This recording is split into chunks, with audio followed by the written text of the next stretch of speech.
안녕하세요. 아주 무더운 여름이 날씨가 계속 이어지고 있습니다. 근데 잘 지내고 계신가요? 더위 먹지 않도록 좀 조심하시고 그렇다고 해서 또 너무 그냥 그 안에만 있지 마시고 요럴 때 이 비타민 D를 먹기 딱 좋은 그런 계절입니다. 그러니까 한 5분에서 10분 정도, 한 10분 정도만 이렇게 햇빛을 좀 직접 쬐일 수 있는 그런 그 시간을 가지시면 비타민 D도 늘어나고 또 우리 몸에 그 멜라토닌 성분이 이제 또 발생해서 수면하는데 아주 도움이 되니까요. 이런 기회를 놓치지 마시고 이렇게 너무 실내만 계시지 마시고 햇빛 뜨거울 때 잠깐 한 10분 정도만이라도 그 집 근처를 이렇게 햇빛을 맞아가면서 도시면은 그 정도 시간이면 뭐 자외선 노출 같은 것도 좀 막을 수 있고 충분히 이렇게 보호할 수 있으니까 그렇게 건강관리를 잘 하시기 바랍니다. 오늘 7월 23일, 이제 7월도 이제 얼마 안 남았네요. 23일 금요 기도에 하나님 말씀 같이 상고하도록 하겠습니다. 오늘 함께 살펴볼 말씀은 마가복음 3장 1절부터 6절까지 말씀입니다. 제가 읽겠습니다. 예수께서 다시 회당에 들어가시니 한편 손 마른 사람이 거기 있는지라 사람들이 예수를 송사하려 하여 안식일에 그 사람을 고치시는가 엿보거늘 예수께서 손 마른 사람에게 이르시되 한가운데 일어서라 하시고 저희에게 이르시되 안식일에 선을 행하는 것과 악을 행하는 것 사람을 생명을 구하는 것과 죽이는 것 어느 것이 옳으냐 하시니 저희가 잠잠하거늘 저희 마음의 완악함을 근심하사 노하심으로 저희를 둘러보시고 그 사람에게 이르시되 네 손을 내밀라 하시니 그가 내밀매 그 손이 회복되었더라. 바리새인들이 나가서 곧 헤롯 왕과 함께 어떻게 하여 예수를 죽일고 의논하니라. 아멘. 지난주에도 마가복음 2장 그 후반부에도 예수님께서 그 제자들과 함께 가실 때 밀밭 사이로 가시다가 제자들이 이제 시장하니까 그 밀 이삭을 꺾어서 이제 먹는 과정에서 그것을 본 바리새인들이 예수님께 또 시비를 걸죠. 당시의 제자들은 왜 안식일에 하지 말아야 될 일을 합니까? 라고 하니까 이때 예수님께서 대답하시기를 그 밀 이삭 꺾은 것을 그들은 이제 그 안식일을 어겼다고 바리새인들이 이야기하는데 예수님께서는 그 바리새인들의 그 안식일에 대한 이런 그 시비를 걸어올 때 그 이삭을 꺾은 거에 중심하지 않고 먹는 것에 이제 초점 맞춰서 말씀하셨어요. 괜히 꺾었겠냐는 거예요. 이 벼이삭을 이 밀 이삭을 괜히 꺾을 이유가 없잖아요. 그걸 먹으려고 한 거예요. 그러면 안식일도 역시 우리 생명을 위한 것 아니겠습니까? 오늘 예수님께서 이제 오늘 본문에도 그 말씀하시잖아요. 안식일에 선을 행하는 것과 악을 행하는 것, 생명을 구하는 것과 죽이는 것 어느 것이 옳으냐 하시면서 그 안식일에 대한 그 어떤 그 근본적인 개념을 말씀해 주시는 거예요. 그리고 이제 2장 그 후반부에 그 끝머리에 이제 그 안식일에 대한 어떤 또 이게 시시비비가 가려지는 가운데 3장에 시작하자마자 또 안식일에 대한 이야기가 나옵니다. 그러니까 예수님께서 이 안식일에 대한 문제 때문에 아주 굉장히 많은 어려움을 당하셨어요. 그럼에도 불구하고 예수님께서는 이 안식일에 선을 행하는 것, 생명을 살리는 그 일에는 주님께서는 포기를 모르셨어요. 왜 그랬을까요? 이들은 안식일에는 유대인들의 그 전통에 볼 때 안식일에는 꼭 회당에 모이지 않습니까?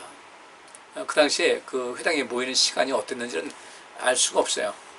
그래서 다 똑같은 시간에 들여가지고 갈 때마다 한 군데만 들으셨는지 이건 알 길은 없지만은 어쨌든 예수님께서는 이 회당에 안식일의 회당에 많은 사람이 모이게 되니까 보다도 효과적인 어떤 복음을 전파하고 또 예수님께서 하나님 나라의 그 실체 그 하나님께서 이 세상을 다스리는 그런 모든 것을 제대로 알리기 위해서 그 안식일에 이 회당을 자주 찾아내셨고 안식일의 회당을 갔을 때 어떤 주님의 도우심이 필요한 사람들에게는 조금 더 그것을 그들을 도우시고 그들에게 선을 행하시고 생명을 살리는 그 일에는 조금 더 주님께서는 그것을 멈추지 않으셨어요.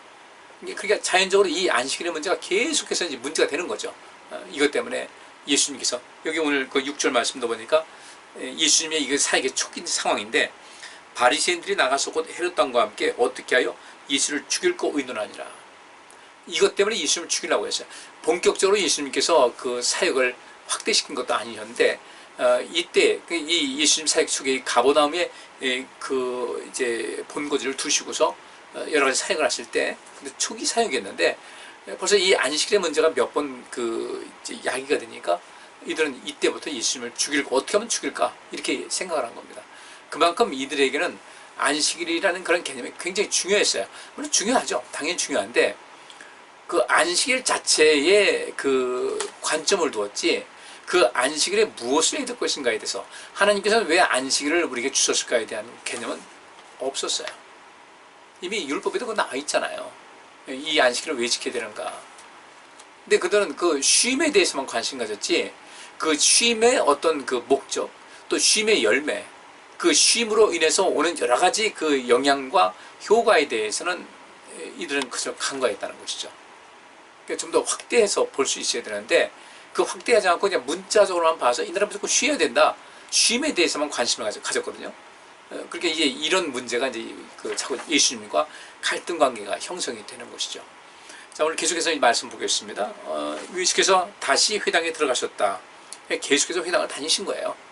이들은 이미 성전 제사를 드리는 것에 오랫동안 그것을 멈추었다가 이제 다시 뭐 스룹바벨 성전이 있었고 또 예루살렘 그 헤롯 왕에 의해서 건설된 것은 있었지만은 이 회당이 이미 그 남유다 왕국이 580년에 그 멸망한 다음에 이미 이 회당 그 예배가 보편화되어 있었기 때문에 이런 성전 제사와 더불어 또 이 성전 이 회당에서 그 드린 예배도 이제 보다 활발하게 이어졌다는 것을 알 수가 있는 거예요. 회당에 들어가셨는데 한편 손 마른 사람이 거기 있었어요. 이 아무래도 마비가 됐겠죠. 어떤 그 이유에서 한쪽 손이 마비가 돼서 여기에 이제 그 활동이 안 하다 보니까 손도 아무래도 위축이 돼 있고 또 이렇게 마르기도 하고 이제 그렇게 된 사람이 있었는데, 이때 사람들은 예수님께서 오셨으니까, 잘 보세요. 예수님께서 오셨으니까 저 사람도 고칠 수 있지 않을까라는 그런 기대감을 가져야 정상이죠. 우리가 일반적으로 봤을 때 저 사람도 고침받았으면 좋겠다. 혹시 여기서도 이제 이런 그 주님의 역사를 이루실 것인가라는 데서 호기심과 또 관심과 기대감을 갖고 있어야 할 텐데, 여기 있는 말씀이 사람들이 예수를 송사하려 하여 말했어요. 여기서 이 사람들은 누구겠습니까? 예수님께서 하시는 그 사역 때문에 자기들의 입지가 좁아진 사람들이에요. 또는 어떤 지나친 열정, 지나친 열심을 가진 사람들, 이 바울이 변하기 전에 이 사울과 같은 그런 사람들이겠죠. 이 예수님에 대해서 이 행하시는 이런 모든 것에서 불만족스럽고 또 반감을 가지고 또 예수님을 또 증오하고 미워하는 이런 사람들이 이 사람은 어떻게 할까 이제 아주 예의주시하고 있는 거예요. 왜? 여기 보니까 예수를 송사할 목적으로 그랬어요. 만약에 이 사람을 만약 고쳐주신다면 그 예수님을 이제 고소할 그런 생각을 가지고 있었던 거죠. 공의회에다가 이제 고소하든 어쨌든 그저 로마법이란 할 수 없는 것이니까 그 이스라엘 백성들 거기서 이제 자체적인 어떤 통치의 그 모습이 있었는데, 특별히 거기 이제 공의회가 있었는데 이제 거기에다가 이제 고발을 해서 어떤 예수를 죽일까 이런 여러 가지 생각이 있었던 겁니다. 근데 예수님께서는 여기 대해서 전혀 주저하지 않으셨어요. 주저하지 않으시고 3절 보니까 손 마른 사람에게 이르시되 한가운데 일어서라 그랬어요. 한가운데, 그러니까 그 자리에 있는 것이 아니라 다리는 온전하니까요. 일어서서 앞으로 나와라. 그러니까 모든 사람들이 다 집중할 수 있는 것으로 이제 한가운데 일어서라고 하니까 일어나서 이 앞에 나서 모든 사람이 다 볼 수 있는 그런 것에 이제 오라고 한 것이죠. 그러면서 예수님께서 그 예수님을 송사하려고 고소할 그런 마음을 갖고 있는 것을 뻔히 아시지 않겠어요. 그래서 예수님께서 이 사람을 고치시기 전에 하신 말씀입니다. 안식일에 선을 행하는 것과 악을 행하는 것, 생명을 구하는 것과 죽이는 것 어느 것이 옳으냐 하시니까 잠잠했어요. 제가요. 우리가 이 신앙생활 할 때가 굉장히 중요한 겁니다. 안식에 대한 개념만이 여기서 해당되는 것이 아니라 우리의 삶 전체가 이 부분에 이제 일치가 되어 있어야 돼요. 저는 요즘 우리나라 이게 현상을 현황을 가만히 보면서 왜 이렇게 나라가 시끄러울까? 나라가 왜 이렇게 시끄러울까?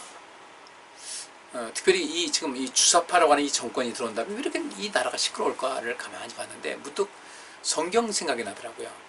그 성경 생각이 얻은 것이냐면 예수님께서 하신 말씀이 있잖아요.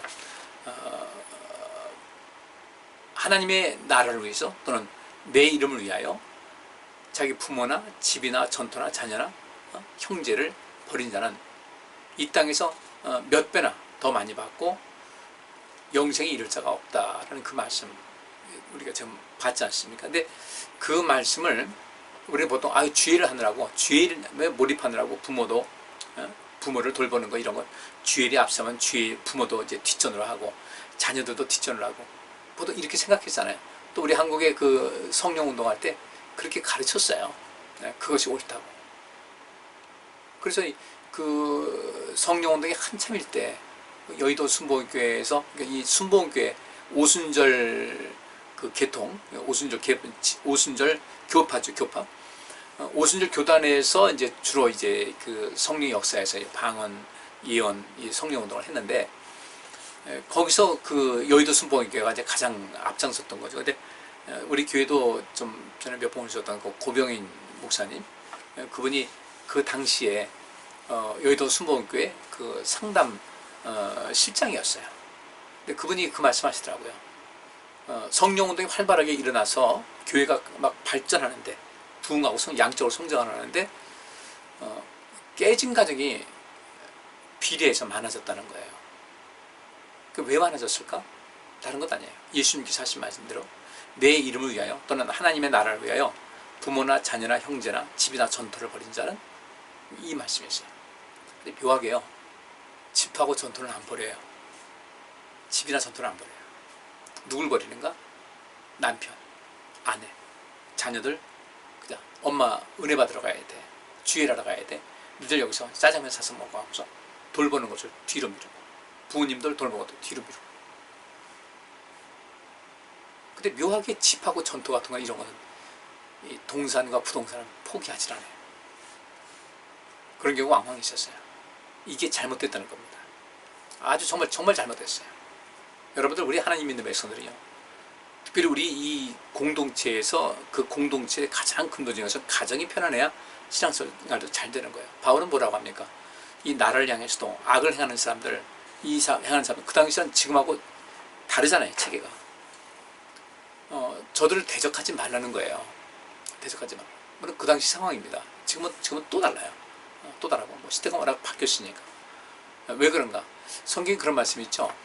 마태복음 5장에 그 말씀이 있는데 너희는 악한 자를 대적하지 말라. 악한 자를 대적하지 말라고 하시면서 너희 그 오른편 뺨을 때리는 자에게 왼편 뺨을 대며 오리를 가자고 하는 자에게 심리를 가며 속옷을 달라고 하는 자에게 겉옷까지 주라고 하는 거예요. 그러면 여러분 보세요. 이 오른쪽 뺨을 때린다는 것은 굉장히 치욕적인 겁니다. 우리가 오른쪽 뺨을 때린다고 할 때 상대방이 왼손을 쓰는 거예요. 그리고 이 왼손으로, 특별히 오른손도 아니고 왼손으로 날 때린다는 것은 굉장히 치욕적인 겁니다. 근데 또 여기 이 왼손 때렸단 말이에요. 오른쪽은. 근데 그 다음에 왼편 뺨을 대라는 겁니다. 그럼 그들이 이거 때려서 이 왼편만 때리면 어떻게 되겠어요? 이쪽 때리고서 이 손등으로 왼쪽 손등으로 때리겠죠. 상대방에 대한 어떤 그 경멸하는 자세, 태도, 또 악한 자입니다. 악한 자를 대적하지 말라고 하시면서 내 오른편 뺨을 대면 왼편 뺨을 대며 너에게 오리를 가고자 하면 심리를 가라. 속옷을 달라면 겉옷까지 주라는 그 얘기는 우리는 보통 것을 사랑의 실천으로 얘기하잖아요. 원수를 사랑하라는 그런 마음, 내 원수를 사랑하라. 사실 그건 개념이 달라요. 개념이 달라요. 오른편 뺨을 때리는 자에게 왼편 뺨을 대며 오리를 같이 가자 할 때 심리를 가지고 속옷 달라고 할 때 겉옷 주라고 할 때 그 앞에 있는 말씀이 뭐냐면 너희는 악한 자를 대적하지 말라고 그랬어요. 악한 자와 다투지 말라는 거예요. 그 악한 자가 누굽니까? 쉽게 말하면 조폭 같은 자예요. 그들과 지금도 이 시대 마찬가지입니다. 요즘 뭐 묻지마 폭행 많잖아요. 이럴 때 그런 사람들과 본래 악하고 이 사리 분별이 안 되고 감정에 치우쳐서 그냥 거의 뭐 폭력이 일삼는 사람들은 절대 그들과 대적하지 말라는 겁니다. 왜냐하면 그들은 이길 수가 없어요. 그들을 대적하는 방법은 공권력의 도움을 받는 것밖에 없어요. 그들을 제압할 수 있는 힘이 부족하다면요, 그 자리를 피하라는 겁니다. 약해 보이죠? 근데 실제로 이 세상 볼 때 어떻습니까?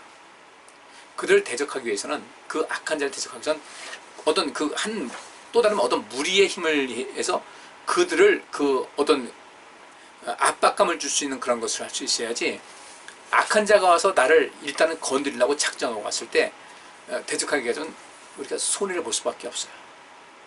자, 오리를 가고자 하는 자에게 십리를 가라. 그러면 오리를 가고자 할 때 어떻게 해야 되겠습니까? 군인들이 흔히 그랬거든요. 로마 군인들은 그렇게 어떤 것을 짐을 지고 가다 힘들면 아무나 불러가지고요, 이거 나 지금 들고 가라, 갈 수밖에 없었어요.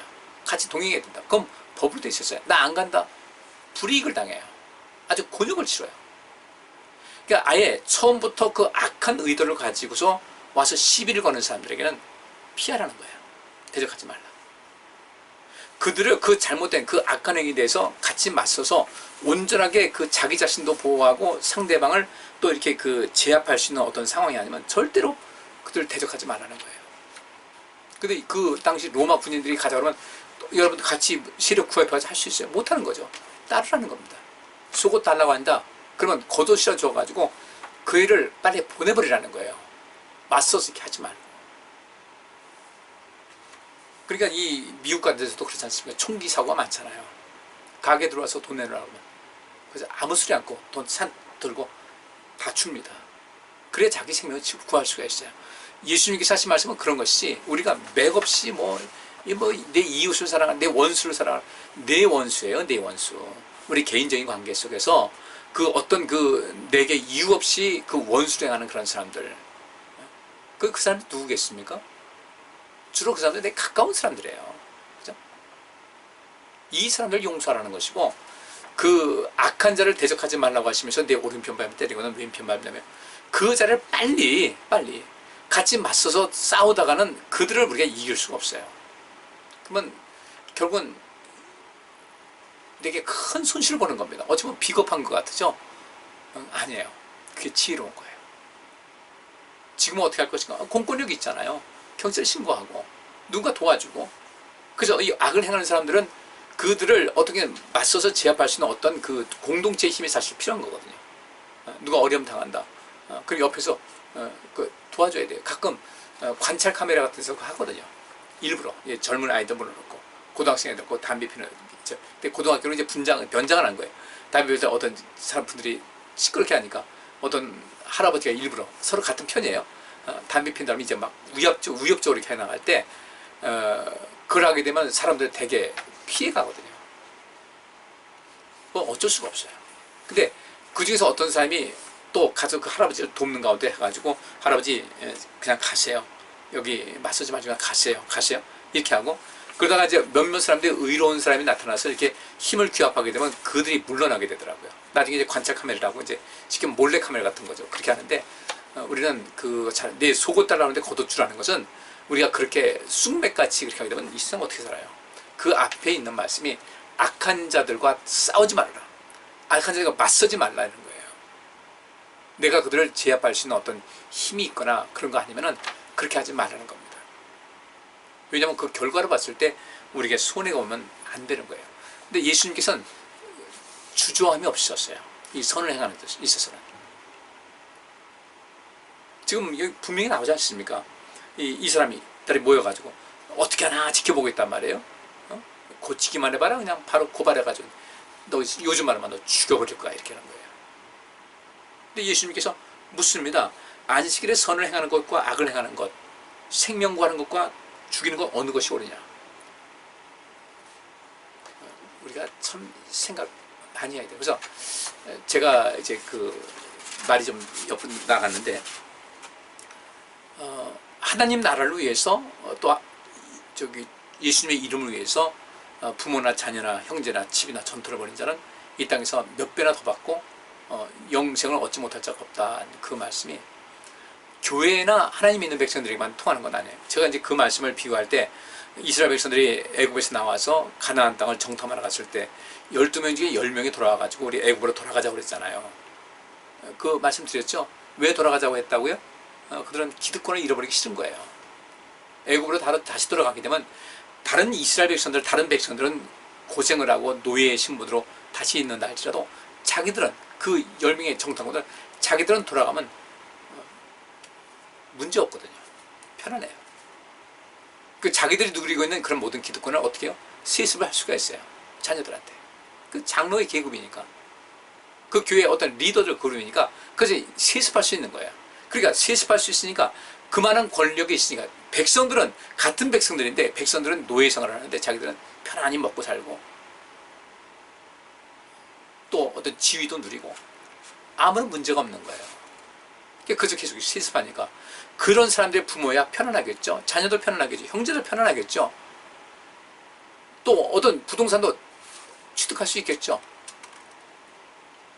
어쨌든 그 애굽에서는 그들의 그 리더들이 필요하니까 그들을 통해서 이스라엘 백성들을 통치할 수 있는 어떤 필요에 의해서 그들을 두고 있고 또 그들에게 필요한 것만큼 주니까 이들은 애굽으로 돌아가는 것이 더 낫겠다고 생각을 한 거예요. 그래서 거짓 보고를 하고 그렇게 돌아가자는 겁니다. 예수님께서 하나님의 나라를 위해서 내 이름을 위해서 부모나 자녀나 형제나 집이나 전토를 버리라는 것은 그런 것을 말씀을 하신 거거든요. 주의를 한다면서 바리새인들, 사두개인들 주의를 한다고 하면서 그들이 그 자리에 자리 기득권을 노리게 된 것이 얼마나 크겠어요. 사두개인들 엄청 부자였어요. 바리새인들 예수님께서 말씀하시기를 저들은 돈을 좋아한다고 그랬어요. 그들이 얻는 것이 있다는 얘기예요. 근데 리더는 그러지 말아야 된다는 거죠. 리더는 자기의 그 지위나 또 어떤 그 권력을 가지고 절대로 필요 이상의 것을 갖지 말라는 거예요. 지금 그들이 민노총에서 하는 얘기가 뭡니까? 민노총 거대 이 노조 조직입니다. 그들 지금 뭐라고 그래요? 정년 연장해달라고 그래요. 65세까지. 물론 그것도 뭐 그런 말도 안 되는 소리 하지 말라 이런 건 아니에요. 수명이 늘어나니까 이 부분도 말이 나올 수는 있어요. 근데 그렇게 했을 때 함께 유익돼야 되잖아요. 이분들이 65세까지 정년 챙겼다. 그러면 그 정년이 됐다. 그러면 그 다음에 그럼 우리가 이 자리를 차지하고 있으면 젊은 세대들 지금 일자리가 계속해서 창출돼 가지고 일자리가 부족한 상태라면 이 65세로 정년 늘리고 70세 정년 늘리는 것도 뭐 누가 뭐라고 하겠어요? 근데 일자리가 부족하잖아요. 앞으로는 일자리가 점점 줄어드는 시대가 됩니다. 왜요? AI 시대예요. 인공지능 시대예요. 고속도로도 옛날에는 전부 다 그 칸칸이 해가지고 직접 그 수납원이 돈 받았잖아요. 지금은 하이패스로 싱싱 달려버리잖아요. 요즘 이렇게 마트 가게 되면 이제는 그전에는 이 캐시어가 있어가지고 돈 받는 사람이 다 있었지만 지금은 자기 스스로 가서 카드 결제해가지고 코드 찍어가지고요. 스캔해가지고 자기 계산하고 그냥 나가지 않습니까? 그러니까 일자리가 좀 점점 줄어드는 추세란 말이에요. 자동차도 운전자 없잖아요. 옛날에 여러분 안내양들 많았잖아요. 점점 일자리가 점점 줄어드는 추세인데 앞에 있는 세대들이 나 이 자리 그냥 지키고 몇 년 더 지키고 있다 하게 되면은 젊은 세대들이 그 다음에 후발 세대들이 들어갈 자리가 없어요. 그들 차지하고 어느 정도 물러나야 되는데 그러면 어느 정도 물러나면서 그동안 그렇게 뭐 연봉을 억대 받고 이렇게 했으면요 그 버는 것 가지고 좀 덜 쓰면서도 충분히 살 수 있단 말이에요. 퇴직금 가지고도 그동안 벌어놓은 것이 있으니까. 근데 그들은 그걸 안 놓으려고 그래요. 그리고 이런 일용직 이런 사람들은 그들은 정년이 없어요. 그 대신 모든 것이 보장이 안 돼. 그래 그들은 고생하는데 편안하게 일하는 사람도 그동안 억대 연봉씩 받아가면서 우리가 5년씩 더 연장해야 되겠다. 이 대기업에서 하는 얘기예요. 현대자동차, 기아자동차. 그러면 그 다음 세대는 어떻게 하라는 겁니까? 자기 배만 채우는 거예요. 그리고 또 뭐라고 합니까? 자기 떠날 때 어떻게 하는가? 자기 자녀들 퇴직하면서 우리 자녀들 한 사람씩 나갈 때 내 자녀 여기다 집어넣어달라고 그러는 거예요. 이게 여러분 이게 뭔지 아세요? 이게 주사파 사상이 갖는 대표적인 것입니다. 세습하는 거예요. 권력을 자기만 갖고 다른 사람 못 들어오게 아주 천호성같이 싹 쌓아놓고서 이 권력을 천년만년 누리자는 겁니다. 그래서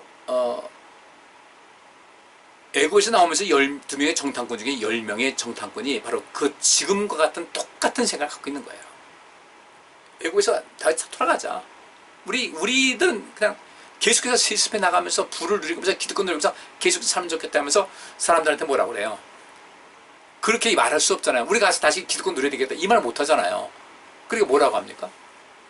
애국가 저 가나안 땅들하고는 우리 다 죽는다. 거기서는 얼마나 덩치가 크고 용맹스러운지 가보니까 우리 들어가면 다 죽겠더라. 저들 앞에 우리 메뚜기 같은 존재밖에 안 되더라 하면서 거짓말로 선동을 합니다. 쉽게 말하면 선동을 하고 선동해가지고 그들을 다시 돌아가게 하니까 그들 밤새도록 통곡하면서 애국으로 돌아가자고 난리법석이 난 거예요. 지금 이 시대가 똑같아요. 지금 이거 정치계나 노동계나 뭐 경제계나 정말 이 지금 현재 권력 갖고 있는 이런 사람들은요, 성경 말씀을 들이대야 돼요. 그들에게 이 대한민국을 위해서 부모나 자녀나 형제나 집이나 전토나 더 이상의 기득권 하지 말고 내가 수고한 만큼만 얻고 조용히 물러다라는 겁니다. 근데 요새 그게 돼요. 제가 지금 이 시대에 제가 분노하는 이유가 바로 그래서 그래요. 성경에도 그런 사람이 있더니 나는 이 성경상에만 있는 줄 알았더니 지금 가만히 세상 보니까 이 세상에 그대로 또 이어가는 거예요. 이 세상도요. 아, 그러면 김일성이가 참 머리가 좋은 건지 잔꾀가 꼼수가 깊은 건지 그것이 바로 이 주체사상의 그 핵심이거든요. 주사파요. 지금 뭐 주사파, 뭐 공산주의, 그들은 공산주의가 문제가 아니에요. 그렇게 예수님께서 경고하신 내 부모나 형제나 자매나 자녀들이나 집이나 전토나 그것을 버린 자는 이 땅에서 몇 배도 받고 영생 얻지 못한다는 그 말씀대로 지금 주님께서 이 시대에 오시면 아마 지금 이 그 권력을 갖고 있고 지금 이제 행세하는 사람들에게 주님께서 똑같은 말씀하실 거예요. 국민들을 위해서 하나님 나라가 뭐예요? 하나님 나라를 위해서 그렇게 하라는 것은 하나님 나라가 뭐예요? 생명사회가 아니에요. 누군가의 생명을 살리고 누군가의 생명력을 주셔서 그렇게 기득권 차지하면서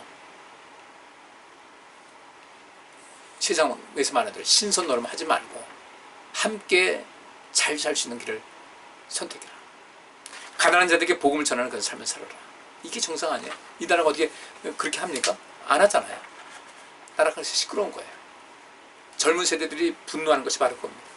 자기들이 들어가야 될 자리를 이미 권력 차지하고 있는 이 사람들, 뭐 정치계나 경제계나 뭐 사회 모든 부분에서 그 차지하고 있는 사람들이 계속해서 그 대물림 하다 보니까 그들이 들어갈, 이러한 평범한 사람은 들어갈 자리가 없으니까 그들이 지금 분노하고 있는 거예요.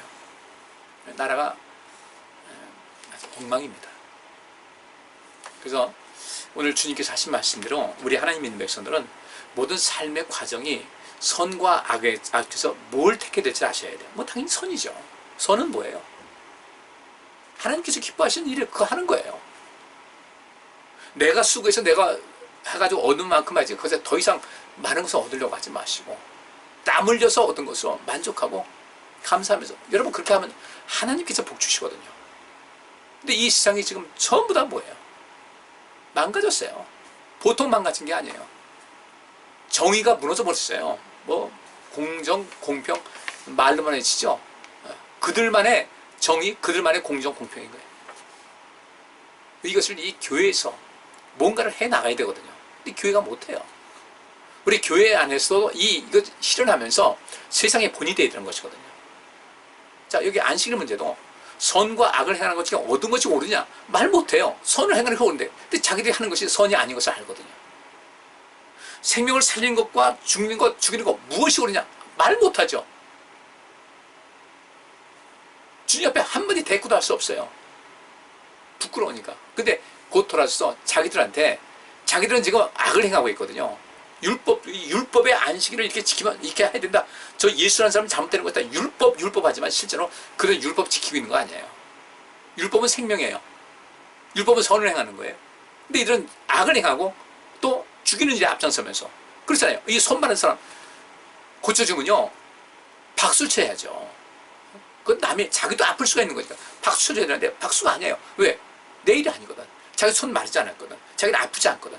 자기도 아플 수 있음에도 불구하고 자기 지금 안 아프다는 거예요. 자기 배부른 거예요.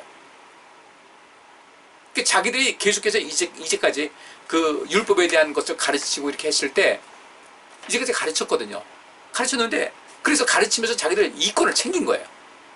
사람들 압박하고 통제하고 조종하고 조종하면서 살아왔는데 예수님께서 보니까 그게 아니거든요. 이들의 그 억압, 수고하고 무거운 짐자들아 다 내게로 와 내가 너희를 쉬게 하리라 하시면서 그들이 필요 없이 억압을 하고 그 수고스럽고 고통스러운 짐을 지으면서 그들을 조종하면서 살았던 이 당시 종교 지도자들, 예수님께서 이것은 잘못됐다는 것을 말씀하시니까 이들은 미치겠는 거예요. 자기들 밖을 뺏기는 거죠. 그러니까 이들은 선과 개념이 없어요. 아무것도 관심이 없고 자기들 배부리는 것이 최선의 목적이 있었던 거예요. 근데 예수님께서 선을 행하는 것이 옳으냐 악을 행하는 것이 옳으냐, 생명을 살리는 것이, 생명을 구하는 것이 옳으냐 죽이는 것이 옳으냐 할 때 당연히 율법에서는 생명 살리는 것이고 선을 행하는 것이죠. 근데 그들은 그것도 관심이 없다니까요. 그 대답은 할 수 없죠. 이것을 뭐 죽이는 것이다 악을 행하는 것이다 하면 자기들 뭐 들통나는 것이니까 대답 못하고 가만히 있는 거죠. 그냥 침묵만 하는 거예요. 침묵은 자기들이 잘못했다는 거 알죠. 근데 놀라운 사실은요, 예수님께서 이 사람을 고친 다음에 바리새인들이 나가서 헤롯 왕과 함께 어떻게 하여 예수를 죽일고 의논하는 겁니다. 우리 신앙생활 잘 하셔야 되고요. 이 세상도 잘 볼 수 있어야 돼요. 우리 사람들, 우리 국민들을 함부로 대하고 자기를 배불리려고 이용하지 않습니까? 자기 사람들 끌어안고. 거기에 또 열광하는 사람들이 있어요. 우리 하나님 앞에 가서 부끄러움 없어야 돼요. 제가 선동하는 거 아니에요. 전 선동 같은 거 못해요. 잘 아시잖아요. 지금 정부는 얼마나 선동 잘하는지 몰라요. 기가 막히게 잘합니다. 선동은요, 이 10명의 정탐꾼이 갔다 와서 한 것이 그게 선동이에요. 여호수아와 갈렙은요 선동 안 했어요. 옳은 얘기만 했어요. 그러다 돌 맞을 뻔했죠. 돌 맞아 죽을 뻔했어요. 그때 하나님께서 영광 나타내시면서 그들에게 크게 분노하신 겁니다. 예수님께서 이제 그 말씀에 가만히 있으니까 좀 요새 시세 말하면 요것들 봐라 라고 하는 생각이 들었을 거예요. 질문하니까 예수님께서 이 질문하시니까 대답 못하죠. 선을 행해야 되죠. 또 생명 구해야 되죠. 근데 지금 그거 안 하고 있잖아요. 이 사람 고치기만 해봐라 가서 고발해가지고 죽여야 되겠다고 생각하고 있으니까 지금 그 속에 악을 행하고 있잖아요. 죽이려고 하고 있잖아요. 근데 그것이 잘못된 것인 걸 아니까 예수님께서 물으셨어요. 대답 못하고 가만히 있는 거예요. 이 위선, 이 이중성이요. 그래서 예수님께서 그 대답하지 않고 가만히 있는 것을 보고 정말 속 보이는 겁니다. 5절에 이런 말씀하셨어요. 저희 마음에 완악함을 근심하사 노하심으로 저희를 둘러보시고 그 사람에게 이르시되 네 손을 내밀라 하시니 그가 내밀매 그 손이 회복되었더라. 여기서 그 저희 마음의 완악함이라는 것은 무슨 뜻이냐면요, 무뎌진 거예요. 무뎌지고 악해진 거예요. 무뎌지고 악해지고 그 다음에 여기 있는 말씀대로 이들은 이 신앙의 지도자들은 정말 예민해야 되거든요. 예민해서 선을 행하는 것, 생명을 구하는 것에 온 초점을 다하셔야 돼요. 우리 그리스도인들은요 마찬가지예요. 우리도 선을 행하고 생명을 구하는 것에 온 힘을 다 기울이셔야 돼요. 내 감정적인 요소에 가지고 뭐 이거 좋다 하지 마시고, 제가 지금 이 우리나라 이 정치계나 이 사회 이런 모든 것을 말씀드리는 것도 역시 마찬가지. 전 여러분들이 그들의 그 계략에 빨려 들어갈까 봐 제가 걱정을 하는 거예요. 그래가지고 하나님께서 원하시는 그 길을 걷지 않고 오히려 악을 쫓아가고 죽이는 것에 쫓아가는 것. 지금 이 정권이 그렇게 하고 있습니다. 참 아주 심각한 때예요. 이 나라 앞으로 어떻게 될까 지금 굉장히 중요한 기로인데 여러분들 정신 차리셔야 돼요. 이 마음이 완악해지잖아요. 무뎌지죠. 그 다음에 이게 쉽게 말하면 이 완악하다는 것은 바꿔 말하면 이 껍질이 단단하게 뒤덮였다는 그런 뜻이에요. 그리고 절대 무감각한 거예요. 무감각. 감각이 있으면 우리가 예수님께서 선을 행하는 것, 악을 행하는 것 이렇게 말씀하실 때 우리가 잘못했네 돌이켜야 되는데 거기서 더 마음이 굳어지는 거예요. 더 독한 마음이 생기는 거예요. 저거 죽여야 되겠다 이 생각 드는 겁니다. 여러분들 신앙생활 하면서 또 하나님 말씀 들으면서 마음이 그렇게 더 싸나워지면 안 돼요. 더 굳어져가지고 귀를 막으면 안 돼요. 말씀으로 인해서 내 잘못된 것을 깨고 변화시키고 이게 이 좋은 그 옥토가를 만들어야지 마음이 더욱더 단단해져 가지고 내 생각이 옳다고 이렇게 하면 안 돼요. 저는 모든 거 합리적으로 얘기합니다. 논리적으로 얘기하고요. 박사학위 논문 쓰게 되면요, 그런 것이 훈련이 돼요. 그래서 논문이 통과되는 거예요. 제가 항상 지금 과학을 말씀하시잖아요. 상식과 과학에 근거해서 인생 살아가자. 저 유튜브도 가끔 봐요. 가끔 보는데 제 정치적인 유튜브는 제가 별로 안 봅니다. 왜냐면 양쪽이 너무 극단 달려가지고 어때 난리 났다 매번 뭐예요. 그래서 뭐가 난리 났나 하고 들어봐요. 제가 주로 보는 유튜브는 어떤 것이냐면은 정치나 이런 이런 진영 이런 것보다는 우리 성도님 삶 속에 중요한 어떤 이 세상에 돌아가는 사건이라든지 어떤 유익된 정보를 보기 위해서 제가 유튜브를 쭉 봅니다. 참고하기 위해서요. 저도 이 세상 돌아가는 거 알아야 되지 않겠어요? 그리고 가끔 이제 그 정치된 거 나와요. 그 아주 사람 눈을 끌기 위해서 아주 자극적인 것을 올려놔요. 이 보수도 마찬가지고 진보도 마찬가지고 들어보면요 다 치우쳤어요. 내가 그들 잘 믿지 않습니다. 제가 생각하고 판단하고 책 보고, 그래서 전 책도 많이 봐요. 레닌 책, 그다음에 마르크스부터 공산주의 이론부터 시작해가지고 자본론, 자유론, 또 이 고전 이 책 많이 봅니다. 그 속에서 판단을 하지 말씀을 드리는 것이지, 제가 어떤 것을 해가지고 지금 흔히 말하는 대로 어떤 유튜브 몇몇 사람들 하는 얘기에 치우칠 정도로 제가 귀가 얕은 사람이 아니에요. 전 성경 가지고 이 시대를 진단하고 말씀드리는 것이거든요. 우리 완악해지면 안 돼요. 여기 에베소서 4장 18절에 이런 말씀이 있습니다. 저희 총명이 어두워지고 저희 가운데 있는 무지함과 저희 마음이 굳어짐으로 말미암아 하나님의 생명에서 떠나 있도다. 중요한 겁니다. 총명이 어두워지잖아요. 그럼 분별력이 없어져요. 그래서 무엇이 선이고 무엇이 악인지를 몰라요. 무엇이 옳고 무엇이 그런지도 구분이 안 돼요. 이 총명이 어두워지면 아주 심각합니다. 혹시 여러분들 자기 자신을 한번 보세요. 자기 자신을 어떤 것인가를 점검하셔야 되고, 또 저희 가운데 있는 무지함과, 무지가 또 죄입니다. 무지하면 사람 빠져나가는 거예요. 무지하면 안 돼요. 요새 코로나 시대에 책 좀 많이 보세요. 우리 카페에 있는 그 책도 많이 있어요. 여러분 그것만 읽어도요, 여러분들 놀랍도록 달라질 수 있어요. 책 필요하다 보세요. 그 다음에 저희 마음이 굳어짐으로 말미암아, 마음이 굳어진다는 것이 여기 처음에 우리 본문에 있는 완악함입니다. 저희 마음이 굳어짐으로 말미암아 하나님의 생명에서 떠나 있도다. 참 놀라운 거예요. 절대 우리 멋지게 삽시다. 멋지게. 인생 그렇게 휘청거리며 살지 마시고 절대 완악해지지 마세요. 하나님 말씀 들을 때마다 우리 마음밭이 옥토가 돼야지, 하나님 말씀 들을 때마다 이 마음이 완악해져 가지고요 더 쌓아가지고 설교 말씀 듣는데 그걸 거부하고, 그래서 설교 들으실 때는 꼭 저만 보세요. 제가 또 한번 말씀드렸는데, 설교할 때는 예배 드릴 때는요 저한테 집중해 주세요. 제가 대단해서가 아니라, 찬송기도 할 때는 어쩌든 여러분께서 눈 감고 찬송할 수 있고 또 이렇게 묵상할 수도 있는데, 설교할 때는 저를 보세요. 그리고 예배 시간에 손에 아무것도 잡고 있지 마세요. 절대 아무것도 갖고 있지 마세요. 그래야 예배에 몰입할 수가 있어요.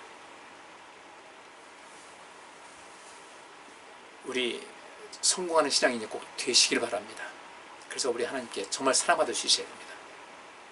오늘 여기까지 마치겠습니다. 특별히 여기 있는 말씀대로 총명이 어두워지고 무지함과 마음이 굳어짐으로 말미암아 하나님의 생명에서 떠나 있다 그랬어요. 총명이 어두워져가지고 선과 이 옳고 그름을 분별하지 못하고, 무지에서 무엇이 무엇인지를 알지 못하고 마음이 굳어져가지고 완악해지잖아요. 하나님의 생명에서 떠나게 돼요. 굉장히 심각한 겁니다. 그러니까 예수님께서 저희 마음의 완악함, 저희 마음의 굳어짐을 분심하사 노하시고, 굉장히 강한 분노였어요. 그리고 그 사람들에게 얘기는 안 하십니다. 둘러만 보셨어요. 분노함으로 둘러보시고, 그 사람이 계실 때 네 손을 내밀라 하시니 그가 내밀니 그 손이 회복되었어요. 그 다음에 어떤 일이 있었는지 모르겠는데, 그 다음에 나는 것은 바리새인들이 나가서 헤롯 왕과 함께 어떻게 하면 예수를 죽일까 의논한 겁니다. 여기서 어떻게 하나 죽어보자 했던 사람들이 전부 다 바리새인들이었어요. 그 당시 종교 지도자들이요. 무엇 때문에? 기득권 때문에, 욕심 때문에. 우리 신앙을 잘 점검하시고 바르게 함께 나갈 수 있기를 바랍니다. 기도합니다. 하나님, 말씀 살폈습니다. 마음에 새기고 실천하고 순종함으로 복 있는 삶을 살게 하여 주옵소서. 이 밤도 우리 모두를 평안케 하여 주옵소서. 무더위 속에서 우리 성도님들 건강을 지켜주시고 코로나로부터 안전하게 지켜주옵소서. 우리 지생명교회가 생명사역에서 힘을 다하는 복된 교회가 되게 하시고 우리 성도님들 한 사람 한 사람 그리 되게 하여 주옵소서. 예수 그리스도 이름으로 기도합나이다. 아멘. 예, 감사합니다. 의리론 시간 또 편안한 밤 되시기 바랍니다.